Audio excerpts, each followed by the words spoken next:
Hello and welcome to Precon Decon, the video series where I deconstruct the pre-constructed decks of Magic the Gathering's history. In this video I'm going to start off by looking at the pre-constructed decks from the Exodus expansion, which is the last set in the Tempest block. And we're going to start off by looking at Dominator, which is this blue deck. And let's all just take a minute to enjoy the giant derpy fish on the box art there. Really good stuff, really set the mood there. So let's have a look at the deck list for Dominator. So 13 creatures, 13 instants, an artifact, 4 enchantments, 3 sorceries, 26 land, mana curve off to the side there. Tops off at 3, and the highest cost is 5. It's fine, that's the mana curve we've sort of expected to see in these decks so far. So let's get into looking at it. So, mono blue, which means we're probably going to have a load of flyers and evasive creatures because that's what blue does best. So, we have a couple of Cloud Spirits, 3/1 with flyer that can only block other things with flying. Mirrorzel, which is the giant derpy fish illusion. 2/3 flyer, if it's the target of any spell or ability, it goes back to hand. I mean, that's just not very good at all. Like 4 mana for something that can be bounced back to your hand by circumstances beyond your control. Like someone could just target that with, I don't know, with anything and just bounce it back, and you've just wasted 4 mana. And then Wayward Soul, 3/2 flyer, and you can pay a blue to put it back on top of Owner's Library, which is fine for dodging a kill spell, but obviously then it locks out your draw next turn. These are all okay. I mean, the Cloud Spirit and the Wayward Soul are okay. The Mirrorzel is just not very good at all. 2 killer whales. So 5 mana for a 3/5. 1 blue, it gets flying until end of turn, which is just... the card only makes sense because of the art. Like, if it was just like a killer whale, if it wasn't being Free Willy, it would make no sense for it to gain flying. So yeah, it's a very goofy card, Killer Whale. But I mean, solid. I mean, fine enough for the time, I guess. I mean, it doesn't have any horrible drawbacks, so I guess we, be grateful.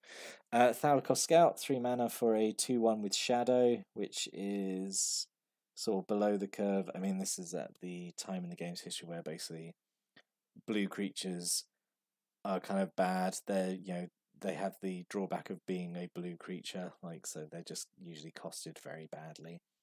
You can discard a card to put it back into hand. I mean, okay. There's actually I lied. There is a little bit of synergy with that in this deck, which and the Mirrorzel, thinking about it. So maybe that big derpy fish isn't as bad as we thought. And then one of the rares of the deck is the Dominating Licid. So we've not really talked much about Licids in these decks, but they are a creature type introduced into the set. Basically, they are little face hugger type creatures. You can see them on the back of the guy's head here. And you pay mana, and they become auras attached to creatures, and they give an effect. So very similar to Reconfigure from Neon Dynasty. And then you can pay a blue for him to jump off. So yeah, I said in the last video, which was the spikes, where I looked at one of the listings, it would be cool in a future like draft set or like Commander Legends or Modern Horizon to have like a new Licid that has Reconfigure, because that templating now works a lot better. But yeah, very weird, sort of quite forward thinking design. But yeah, it's fine. It's a mind control effect for quite cheap. I mean, it's over 2 turns. You've got to play it and then use the activation effect. But yeah, that's fine as a mind control effect, and you can sort of switch it around. So not awful. Right, bunch of spells. Oh, because we're blue, so that's what we're going to do. So we have a load of bounce. So you have 2 capsizes, classic Tempest era. Bounce spell, bounces any permanent, has buyback, so the second you hit 6 mana, that's what you're doing every turn. A time ebb to put a creature back on top of owner's library, which is fine. Equilibrium. Oh, this is a good rare. I like Equilibrium.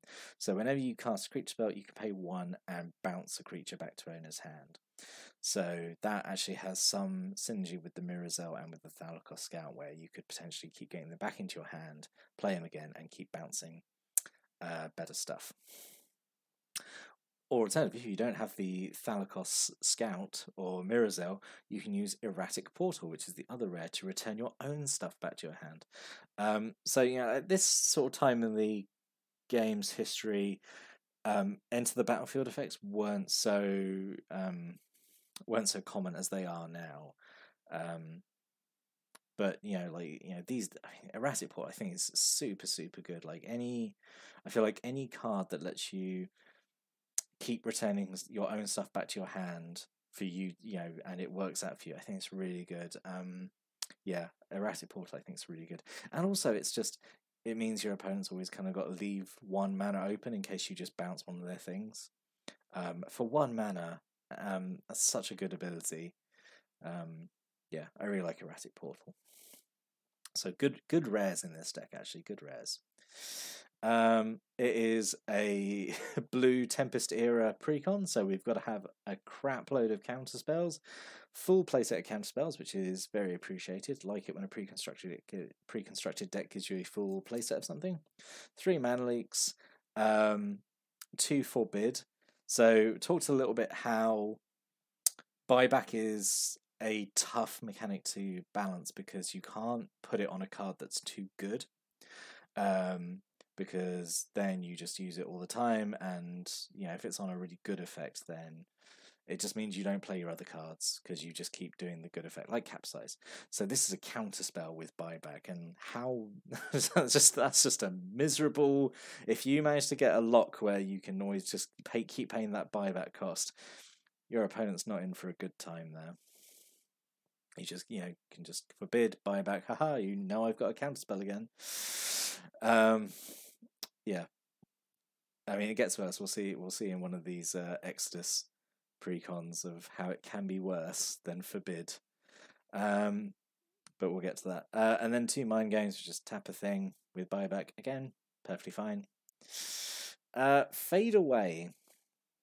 Now, what are my thoughts on Fade Away? For each creature, that creature's controller pays 1 or sacrifices a permanent.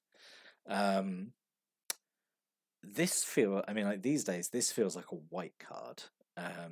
Yeah, it's saying that that taxes things and it makes someone sacrifice stuff.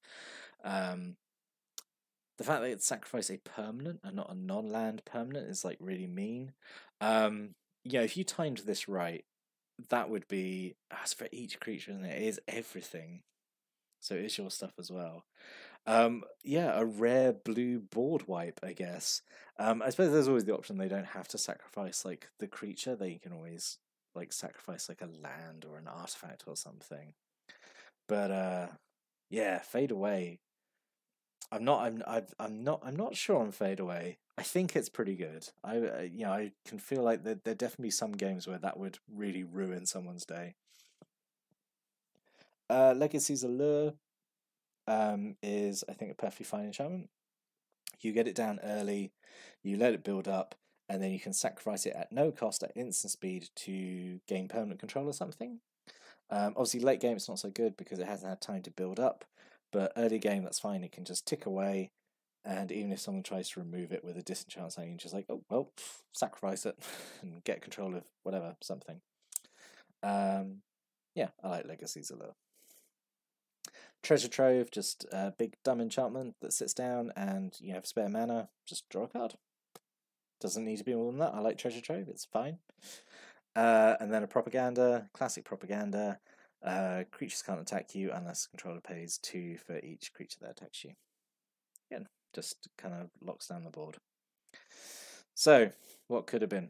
So, overall, I think this deck is like, I mean, it's fine. It's like mono blue. It's honestly not very exciting. I suppose there is this minor theme of kind of like maybe bouncing stuff with some sort of synergy, but like Equilibrium and Erratic Portal and like some of the stuff that goes back to your own hand. But beyond that, it's really just kind of a little dull. it's mostly, it's just flyers and counter magic and bounce. It's very classically blue, but it doesn't really have much of an identity, if that makes sense. So I don't know if my suggestions here would make it more interesting. So curiosity is just an aura. If if the enchanted creature deals damage, you draw a card. Keeper of the Mind is part of this cycle of cards that were in this set, where basically if you're doing worse off than your opponent, you can use their ability. So Keeper of the Mind, I think, is like you get to draw a card if an opponent's got more cards in hand than you do. It's more complicated than that, but I was really clever and covered up its text box, and I can't remember it off by heart, but it's something like that. Scrivener gets instants back from your discard pile, graveyard, discard pile. I forgot terminology for a second. Merfolk Looter, just tap to draw and then discard. We all know Merfolk Looter. Some alternative rares. Actually, I said the rares in this deck are actually pretty good.